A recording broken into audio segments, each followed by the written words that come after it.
मैं परेशान बैठी हुई थी और अपनी ज़िंदगी के बारे में सोच रही थी। मैंने क्या सोचा था और क्या हो गया था। मेरी हर तरफ मायूसी फैली हुई थी। मैं रोज़ रोज़ की लड़ाई झगड़ों से तंग आ गई थी।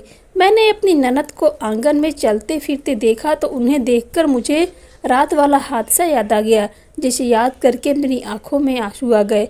मैं जैसे ही अपने ननद के बेटे को प्यार करने लगी थी, मेरी जेठानी बहुत ही जहरीले शब्दों में बोली, अगर तुम बाज न होती तो आज तुम्हारा भी अपने बच्चे होते। अगर मुझे गुस्सा आ गया और मैंने कहा कि आपको किसने कहा कि मैं बाज हूँ। मेरी बात सुनकर वह मुझसे कहने लगी, 6 साल तक कोई औलाद ना हो तो उसका यही मतलब होता है कि वह तो तुम्हारा पति अच्छा है, कि तुमसे मोहब्बत करता है, इसीलिए उसने कभी तुम्हें भी नहीं कहा। लेकिन मैं जानती हूँ कि सब कुछ तुम हम सबसे छुपा रही हो, लेकिन यह ज़्यादा समय तक नहीं चलेगा। तुम्हारे पति की माँ मैं ही हूँ, मैं ही उसकी परवरिश की है। अगर यही सब चलता रहा तो मैं उसकी शादी किसी ऐसी लड़की से करवा दूंगी जो उसे बच्चा दे सकती हो।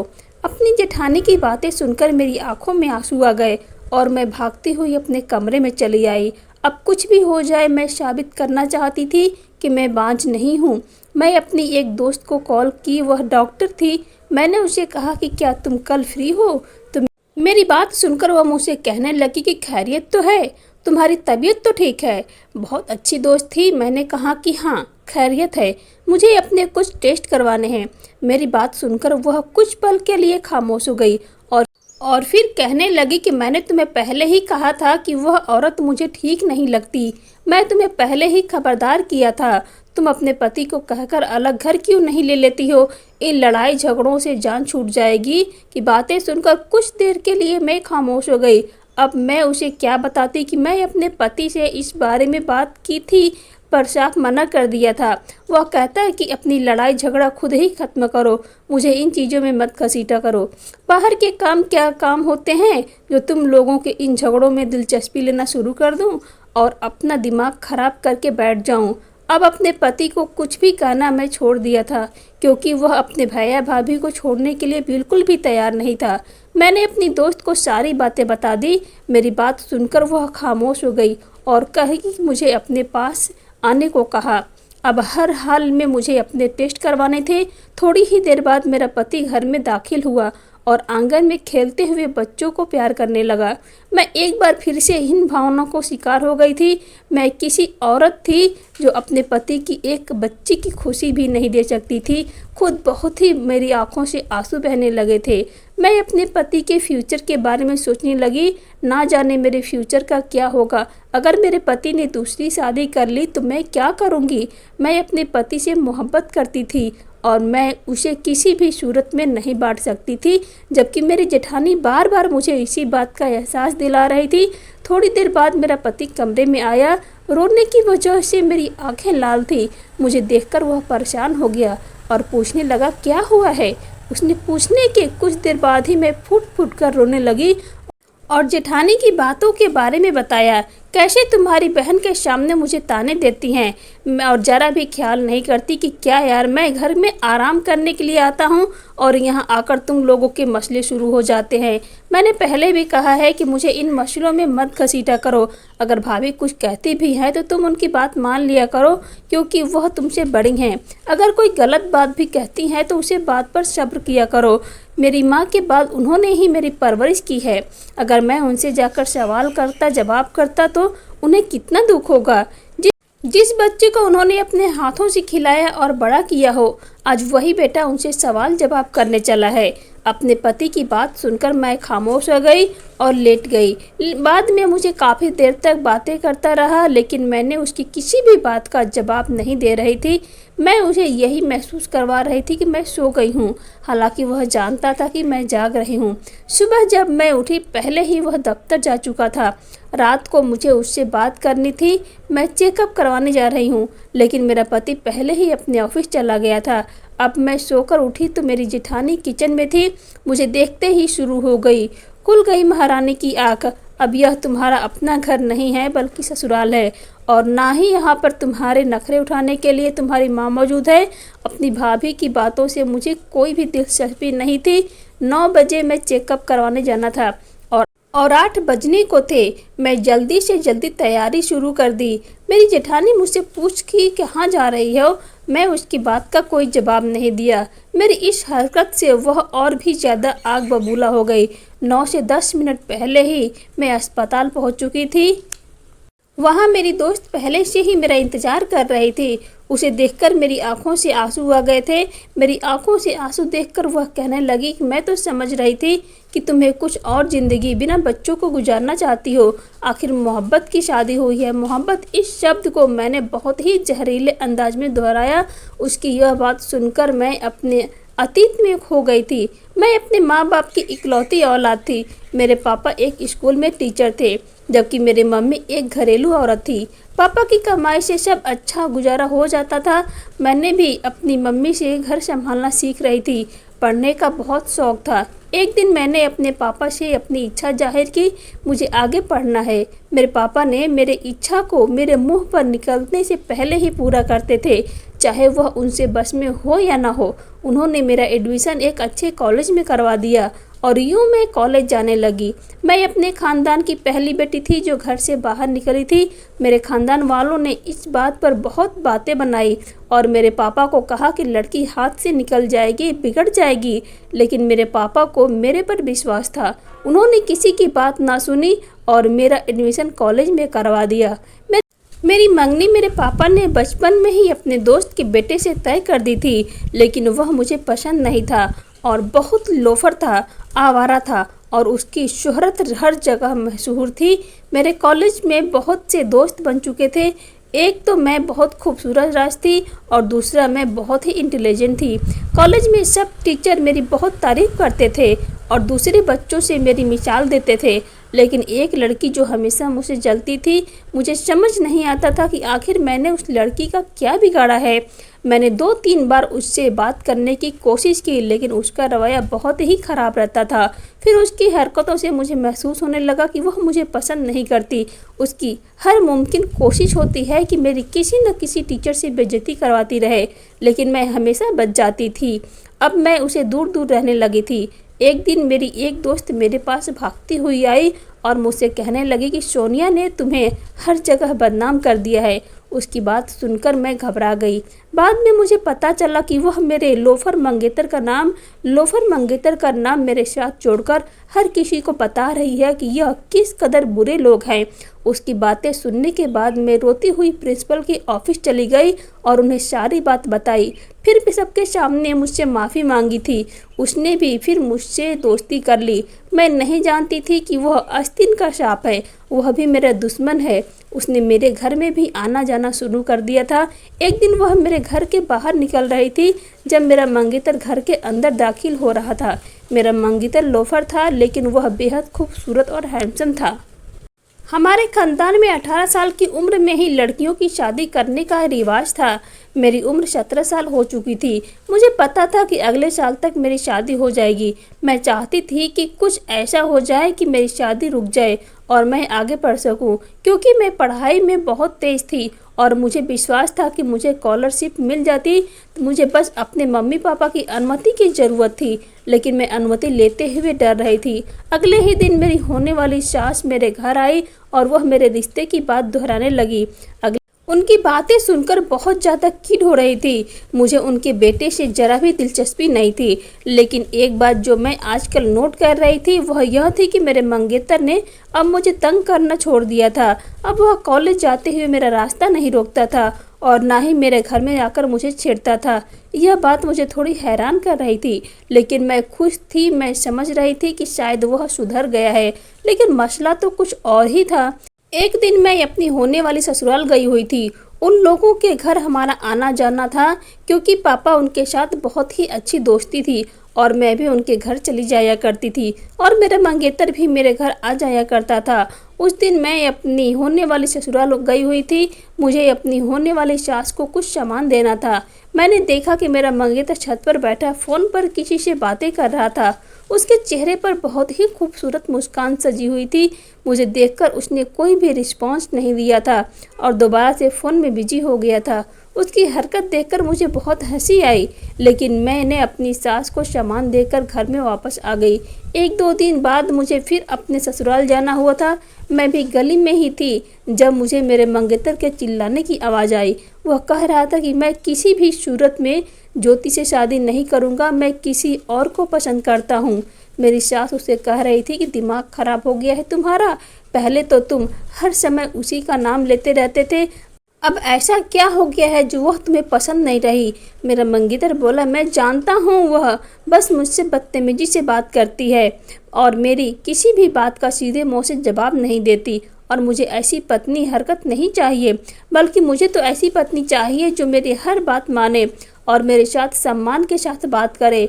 उसकी बात सुनकर मेरा मुंह खुला का खुला रह गया। मैं तो कभी उससे बात ही नहीं की थी, बदतमीजी तो दूर की बात थी।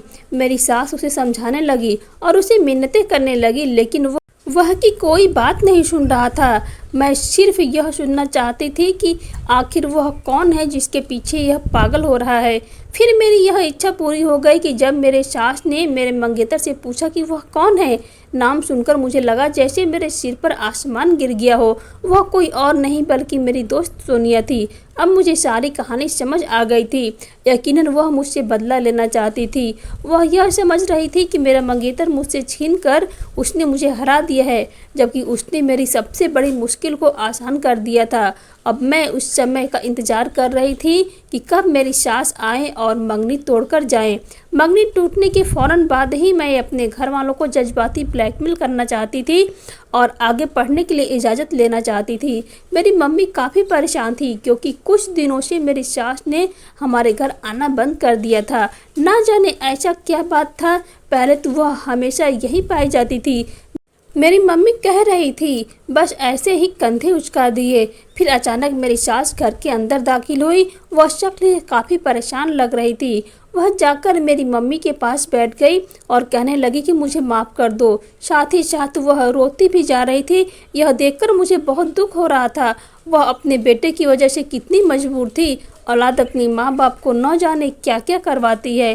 फिर उन्होंने मेरी माँ को सारी बात बताई कि मेरा बेटा ज्योति से शादी करने के लिए राजी नहीं हो रहा। वह किसी और लड़की को पसंद करने लगा है और न जाने वह लड़की कौन है। मैंने तो उसका नाम भी पहली बार सुना है। तभी मैंने अपनी सास को बताया कि वह मेरे कॉलेज में पढ़ती है। मेरी बात सुनकर मेरी सास हैरान हो गई थी कि तुम्हें कैसे पता। मैंने बताया कि मैं सारी बातें सुन ली है। मेरे पापा यह सुनकर बहुत ही गुस्से में आ गए थे, लेकिन वह क्या कर सकते थे जब लड़का ही राजी नहीं था। हमारा एक घर शहर में भी था। मैंने पापा से जिद किया कि हम शहर रहने के लिए चलते हैं। पापा मेरी बात मान गए थे। हम शहर चले आए। यहाँ आकर मेरी मम्मी ने एक सिलाई सेंटर खोल दिया था जो अच्छा चलने लगा था और हमारे घर के हालात अच्छे हो गए थे। मैंने अपनी मम्मी से मिन्नत की मुझे आगे पढ़ना है। थोड़ी सी मिन्नत करने के बाद मुझे आगे पढ़ने की इजाज़त मिल गई थी। यूनिवर्सिटी की ज़िंदगी मेरे सपनों से भी ज़्यादा सुंदर थी। अपनी इच्छा पूरी हो जाने पर मैं बहुत खुश थी। वहाँ पर मेरी एक लड़के से मुलाकात हो गई। वह ऐसा ही था जैसा मैं अपने लिए जीवन साथी चाहती थी। वह भी मुझे पसंद करने लगा था। मैंने उसकी आंखों में अपने लिए प्यार देख ली थी। फिर धीरे धीरे मैं अपना मकसद भूलने लगी थी और जब उसने मुझे शादी के लिए प्रपोज किया तो मैं खुशी खुशी मान गई थी। मेरी एक दोस्त ने मुझे समझाया कि तुम उसके बारे में कुछ भी नहीं जानती हो, फिर इतनी जल्दी कैसे हामी भर सकती हो। मैंने उससे कहा कि मैं उससे मोहब्बत करती हूँ और साथ वह दिखने में ही लगता है कि वह अच्छे ख़ानदान से होगा। मेरी दोस्त मेरे पागलपन पर हैरान थी। फिर 2 असाइनमेंट के बाद ही मेरी दोस्त मुझसे अलग हो गई थी क्योंकि उसका दाखिला मेडिकल में हो गया था और वह डिग्री मजबूरी में ले रही थी। मेरी दोस्त के अलावा मुझे समझाने वाला कोई भी नहीं थी और फिर मेरी पढ़ाई पूरी होने के बाद धीरज ने मेरे घर में रिश्ता भेज दिया। मेरे घर वाले यह रिश्ता करने के लिए बिल्कुल भी तैयार नहीं थी क्योंकि धीरज की माँ नहीं थी, सिर्फ उसकी एक बड़ी भाभी थी और उसकी बातों से लग रहा था कि पूरे घर में सिर्फ और सिर्फ धीरज की भाभी का ही राज है। लेकिन मैंने अपनी मम्मी पापा को मना लिया और मेरी यूं ही धीरज से शादी हो गई। मैं अपने पसंद की शादी पर बहुत खुश थी। धीरज मुझे बहुत मोहब्बत करता था, लेकिन उसके घर जाने के बाद मुझे एहसास हुआ कि धीरज कोई भी काम अपनी भाभी की मर्जी के बगैर नहीं करता। रात को ही धीरज ने मुझसे पूछा था कि हनीमून के लिए कहाँ जाना है। मैंने उसे नैनीताल चलने का बोला था, लेकिन मेरी जेठानी ने सुबह उठते ही कह दिया कि अभी कहीं जाने की ज़रूरत नहीं। और फिर अपनी भाभी के मुंह से यह शब्द सुनते ही धीरज ने भी अपना प्लान बदल दिया था। उसे दिन में धीरज के साथ बहुत लड़ी थी। क्या तुम अपनी ज़िंदगी के फैसले खुद नहीं ले सकते हो? फिर तुम अपनी भाभी पर क्यों डिपेंड रहते हो, जबकि उसने मुझे खामोश करा दिया था। फिर धीरे धीरे मुझे एहसास होने लगा कि सब मेरी जेठानी के कब्जे में है, लेकिन वह मुझे पसंद नहीं करती थी।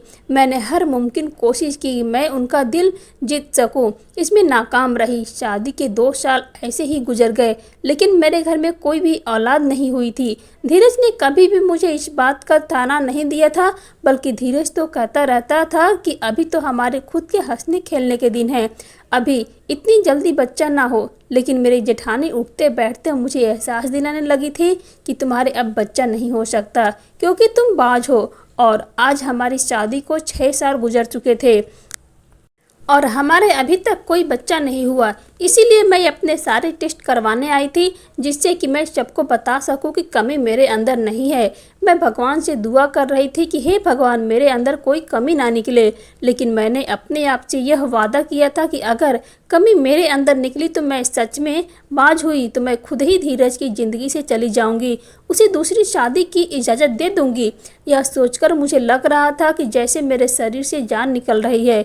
मेरी दोस्त ने मुझे समझाया और तसल्ली दी कि चिंता मत करो, सब ठीक होगा। थोड़ी ही देर बाद मेरी रिपोर्ट आ गई। मैं कांपते हुए हाथों से रिपोर्ट खोली, लेकिन मेरी खुशी के लिए हद न रही, क्योंकि मुझे में कोई कमी नहीं थी। मैंने खुशी से अपने दोस्त को गले लगा लिया और मैं घर वापस आ गई। आज मैं बहुत ज़्यादा खुश थी। जैसे ही मैं घर में दाखिल हुई, मेरी जेठानी दोबारा से मुझे सवाल जवाब करने लगी, लेकिन मैं खामोश रही और अपने कमरे में आ गई। अब मैं धीरज का इंतज़ार करने लगी थी। मैं चाहती थी कि अब मेरा पति भी अपने टेस्ट करवा ले, ताकि उसके बारे में भी पता चल जाए। रात को उसकी वापसी लेट से हुई। जैसे वह कमरे में दाखिल हुआ, मैं उठकर बैठ गई और बहुत ही खुशी से बताने लगी कि आज मैं डॉक्टर के पास गई थी। मेरी बात सुनकर उसने कुछ खास रिस्पॉन्स नहीं दिया और अपना कोट उतारने लगा। मैंने उसे अपनी रिपोर्ट दिखाई और कहा कि यह देखो, अब तुम भी अपने टेस्ट करवा लो, ताकि तुम्हारे बारे में भी पता चल जाए। मेरी बात सुनते ही उसकी आंखों कुछ देर के लिए गुस्से से लाल हो गई थी और वह गुस्से से बोला कि तुम कहना क्या चाहती हो? क्या कमी मेरे अंदर है? तुम्हारी हिम्मत कैसी हुई यह बात करने की? उसकी यह बात सुनकर मैं बौखला गई। मैंने इससे पहले आज तक उसको इतने गुस्से में नहीं देखा था। मैंने कहा, ऐसा नहीं है, लेकिन मैं चाहती हूँ कि तुम भी अपने टेस्ट करवा लो। अगर कुछ कमी हुई तो हम इलाज करवा सकते हैं। धीरज कहने लगा कि बिल्कुल ठीक हूँ, मुझ में कोई ज़रूरत नहीं है यह टेस्ट करवाने की। कमी मुझ में नहीं बल्कि तुम में हो सकता है कि तुम्हारी रिपोर्ट झूठी हो, बाद में नहीं 5 हो। मुझे समझ नहीं आ रहा है कि अचानक से मेरे पति को क्या हो गया और यह कैसी बातें कर रहा है। मैं रोने लगी तो वह घर से बाहर चला गया। उस दिन के बाद से मेरे पति का रवैया मेरे साथ बहुत ही खराब हो गया था।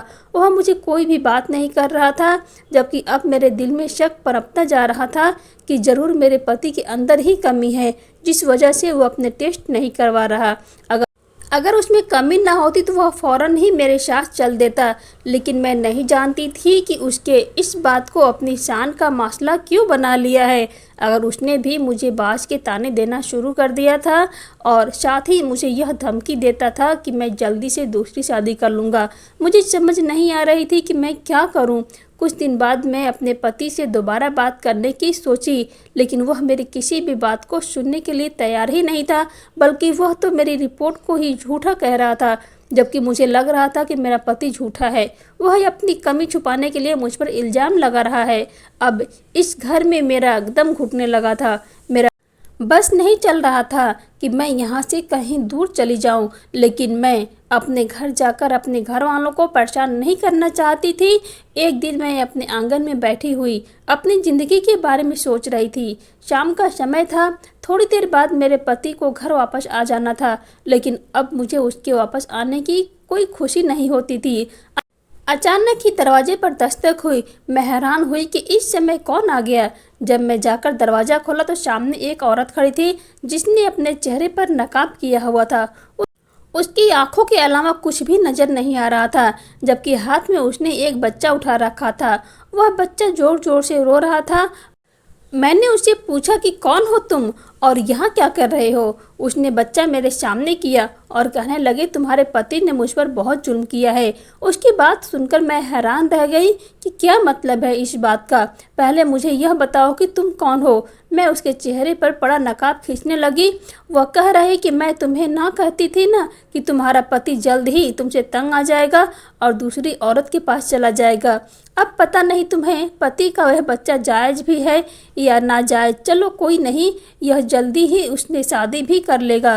क्या हो सकता है पहले से ही उसे लड़की से शादी कर रखी हो। उसकी बातें सुनकर मुझे बहुत ही बेबी का एहसास हो रहा था। जैसे भी मैं काफ़ी दिनों से देख रही थी कि मेरा पति फ़ोन पर देर रात तक बातें किया करता था और बात करने के दौरान उसके चेहरे पर हमेशा एक मुस्कुराहट होती थी, लेकिन मैंने कभी भी उस पर शक नहीं किया क्योंकि मैं जानती थी कि धीरज मुझे कभी भी धोखा नहीं दे सकता। दूसरा, उसने रात को भी लेट आना शुरू कर दिया था। अब मेरे पति को मुझ में कोई दिलचस्पी नहीं रही थी। यही सोचकर आंसू खुद ब खुद मेरी आंखों से बहने लगे। मैं तो अपने पति से हमेशा मोहब्बत की और हमेशा उसके साथ वफादारी रही, लेकिन मेरे पति ने क्या किया था। मेरा पति बिल्कुल भी माफ़ी के काबिल नहीं था। अब मैं बहुत ही बेसब्री से अपने पति का इंतज़ार कर रही थी और जैसे ही मेरा पति कमरे में दाखिल हुआ मैं शुरू हो गई। क्या मिला तुम्हें यह सब करके। वह बहुत थका हुआ था। मेरी बातें सुनकर चढ़ गया और कहने लगा कि क्या बकवास कर रही हो, मैं बहुत थक गया हूँ और जो मेरे लिए खाना लेकर आओ। उसकी बातें सुनकर मैं बोली आज एक लड़की तुम्हें खोजते हुए घर आई हुई थी। मेरी बात सुनकर उसने चौंक कर मुझे देखा। क्या मतलब है तुम्हारा। कौन लड़की। मैंने कहा तुम क्या समझते हो कि तुम्हारी हकीकत मुझे पता नहीं चलेगी। अब अगर तुमने और कोई बकवास की तो मैं तुम्हारा मुंह तोड़ दूंगा। मेरे पति ने गुस्से से कहा सीधे सीधे बताओ आखिर समस्या क्या है। तब मैंने उसे बताया कि उस लड़की के हाथ में एक बच्चा उठा रखा था। उसने बच्चा मेरे सामने किया और बोली तुम्हारे पति ने मुझ पर बहुत जुल्म किया है। यकीनन वह तुम्हारी ही कोई प्रेमिका होगी और वह बच्चा भी तुम्हारा ही होगा। मेरे यह कहने की देरी थी कि मेरे पति ने मेरे चेहरे पर थप्पड़ मार दिया और बोला अगर उसके बाद तुमने कोई भी बकवास किया मैं अभी के अभी तुम्हें घर से निकाल दूंगा। और यह सुनकर मेरी रूह कांप गई थी। फिर उसके बाद मैं और मेरा पति एक दूसरे से बिल्कुल भी संबंध खत्म कर चुके थे। एक दूसरे के साथ रहने के बावजूद भी एक दूसरे के मसलों में दखल अंदाजी नहीं करते थे और ना ही एक दूसरे से कोई बात करते थे। एक दिन मेरी तबीयत बहुत ज़्यादा ख़राब हो गई। मुझे अपने पेट में दर्द महसूस हो रहा था और यह दर्द अब मुझसे बर्दाश्त नहीं हो रहा था। मेरा पति मुझे डॉक्टर के पास लेकर गया। डॉक्टर ने जब मेरा चेकअप किया तो उसने कहा कि आपकी पत्नी का अच्छे से चेकअप करने के बाद ही बता सकते हैं कि क्या प्रॉब्लम है। और जब डॉक्टर ने मेरे सारे टेस्ट किया तो जो खबर मुझे सुनने को मिली वह सुनकर ऐसा लगा कि मेरे सिर पर कोई आसमान गिर पड़ा था। डॉक्टर ने मुझे बताया कि कोई आपको दवाइयाँ दे रहा है ताकि आपका बच्चा ना हो सके। मेरा सबसे पहले शक मेरे जेठानी की तरफ गया। मैं डॉक्टर को कहा कि मेरे पति को इस बारे में कुछ भी ना बताना। डॉक्टर ने मेरे पति को यही कहा कि कोई गलत चीज़ खा ली है जिसकी वजह से पेट में दर्द हो गया है। अब मैं अपनी जेठानी का बनाया हुआ खाना खाना छोड़ दिया। एक दिन मैंने अपनी जेठानी को अपने दूध में कुछ मिलाते हुए देख लिया था जिससे मेरा शक और भी ज़्यादा पक्का हो गया था। एक दिन मेरे माता पिता ने मेरी और मेरे पति को दावत रखी। मम्मी पापा के घर से लौटकर जब मैं और धीरज घर में दाखिल हुए तभी मेरी जेठानी की आवाज़ हमारे कानों में पड़ी। वह किसी लड़की से बातें कर रही थी। उस लड़की की पीठ हमारी तरफ थी इसीलिए उसका चेहरा भी नहीं देख पाई थी। वह कह रही थी कि तुम चिंता मत करो, मैं बहुत जल्द ज्योति को तुम्हारे रास्ते से हटा दूंगी और तुम्हारी शादी धीरज से करवा दूंगी। मैं उसे दवा दे रही हूँ, उसे इस घर में बच्चे नहीं होंगे और बहुत जल्दी धीरज ज्योति को छोड़ देगा। लेकिन तुम्हारा ड्रामा सबसे अच्छा था। कैसे तुमने ज्योति को बेवकूफ़ बना दिया और ज्योति यह समझने लगी कि वह औरत धीरज की पत्नी है और वह बच्चा धीरज का है, जबकि वह तो तुम ही थी यह कहकर वह दोनों ताली मारकर हंसने लगी। मैं धीरज को देखा। धीरज खामोश नज़रों से मुझे देख रहा था। उसके चेहरे पर कोई भी एक्सप्रेशन नहीं थे। मैं खुश थी कि भगवान का शुक्र है कि जेठानी का असली चेहरा धीरज के सामने आ गया। जब हम अंदर हॉल में आ गए, मैं देखना चाहती थी कि मेरे जेठानी धीरज के साथ किस लड़की की शादी करवा रही है, और उस लड़की पर निगाह पड़ते ही मेरी आंखें हैरत से खुली की खुली रह गई थी। वह तो मेरे कॉलेज में पढ़ने वाली सोनिया थी, जो इससे पहले मेरे मंगेतर को फंसा चुकी थी और अब मेरे पति के साथ मेरे रिश्ते खराब करने आ गई थी। जब मेरे जेठानी ने देखा कि धीरज को सारी हकीकत पता चल चुकी है, तो वह हड़बड़ा गई थी और नजरें चुराने लगी थी। धीरज तो कुछ भी नहीं बोले, लेकिन मैंने अपने जेठानी से कहा, भाभी आप कुछ भी छुपाने से फ़ायदा नहीं है, सारी सच्चाई अब खुल चुकी है। आखिर सोनिया तुम तक कैसे पहुंची? सोनिया का और तुम्हारा क्या रिश्ता है? तब मेरी जेठानी ने बताया कि सोनिया उनके एक दोस्त की बेटी है।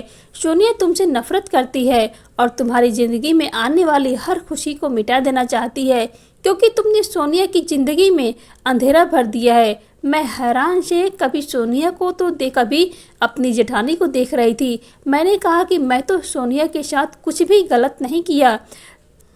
तब सोनिया ने बताया कि मैं जिस लड़की से प्यार करती थी वह मेरे साथ कॉलेज में ही पढ़ता था। उसका नाम रोहित था। रोहित भी मुझसे बहुत मोहब्बत करता था, लेकिन जैसे ही तुमने कॉलेज में एडमिशन लिया, उसकी मोहब्बत मुझसे कम होने लगी थी और वह तुम्हारा दीवाना बन बैठा था। एक दिन मेरी और इसकी एक बात पर लड़ाई हो गई थी। उसने साफ साफ कह दिया था कि वह ज्योति से ही अपनी मोहब्बत का इजहार करेगा, और वह उस दिन तुमसे अपनी मोहब्बत का इजहार करने आ रहा था, लेकिन रास्ते में ही उसकी गाड़ी का एक्सीडेंट हो गया और मौके पर उसकी मौत हो गई। मेरी ज़िंदगी से खुशियाँ उसी दिन रूठ गई थी जब रोहित इस दुनिया से गया। मैंने सोच लिया था कि तुम्हारी ज़िंदगी में आने वाली हर खुशी को मिटाकर रहूँगी, और इसीलिए मैंने तुम्हारे मंगेतर को अपने प्यार के जाल में फंसाया और तुम्हारी शादी उससे तुड़वा दिया। लेकिन जब मुझे पता चला कि तुम धीरज के एक दूसरे से मोहब्बत करते हो और तुमने शादी भी कर ली है, तो मेरे अंदर नफरत की आग फिर से भड़क उठी थी। बाद में मुझे पता चला कि धीरज की भाभी मेरी मम्मी की सहेली है, और फिर मैं तुम्हारी जेठानी के जरिए तुम्हें रास्ते से हटाने का प्लान बनाया। तुम्हारी जेठानी भी तुमसे नफरत करती है और तुमसे पीछा छुड़ाना चाहती है, इसीलिए वह मेरे प्लान में बहुत ही खुशी से शामिल हो गई थी। धीरज ने नफरत भरी निगाहें अपनी भाभी पर डाली थी और भाभी से कहा, मैंने तो आपको माँ का दर्जा दिया था और आपने ही मेरी खुशियों को आग लगाने के बारे में सोचा। आप जानते हैं ना कि मैं ज्योति से कितना मोहब्बत करता हूँ, और आप मुझे ज्योति से अलग करना चाहती थी। मेरे पति ने फिर कोई भी बात नहीं की और कमरे से चला गया। बाद में मेरे पति ने मुझे अपने रवैये के लिए माफ़ी मांगी। मैंने उसे अपनी सारी रिपोर्ट के बारे में बताया। उसने कहा कि तुमने मुझे पहले इस बारे में क्यों नहीं बताया। मैं कहने लगी कि तुम मेरी बात पर विश्वास ही नहीं करते, क्योंकि पहले भी तो मेरी रिपोर्ट के बारे में तुम मुझे झूठा ठहरा चुके थे। और फिर अगले ही दिन धीरज ने वह घर छोड़ दिया और मुझे लेकर अलग से रहने लग गया था, और 1 साल बाद में ही मैंने 2 जुड़वा बच्चों को जन्म दिया, एक बेटा और एक प्यारी सी बेटी। भगवान ने हमारे परिवार को पूरा कर दिया था, और आज मैं खुशी खुशी धीरज के साथ और अपने बच्चों के साथ ज़िंदगी गुजार रही हूँ। दोस्तों, वीडियो कैसा लगा कमेंट करके ज़रूर बताना। वीडियो को लाइक और चैनल को सब्सक्राइब कर देना।